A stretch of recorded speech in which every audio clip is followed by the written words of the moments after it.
Hey guys, welcome back to HungryForever's kitchen.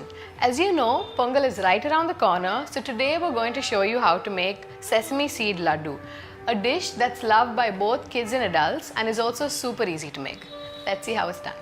To make this Sesame Seed Ladoo, you will need 1 cup of sesame seeds, a handful of peanuts, half a cup of jaggery and a pinch of cardamom powder.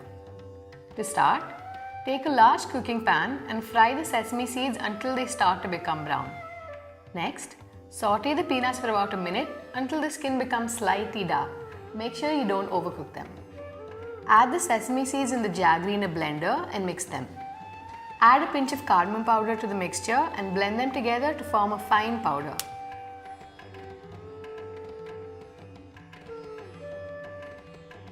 Remove the skin of the peanuts and add them to the mixture. You can also add badam, cashews and pistachios. Make small portions and roll them into balls. Your sesame seed laddu is now ready. Rich in calcium and magnesium, this sweet makes for a healthy snack. If you guys like this video, give it a thumbs up and subscribe to our channel for more. You can also like us on Facebook and follow us on Instagram.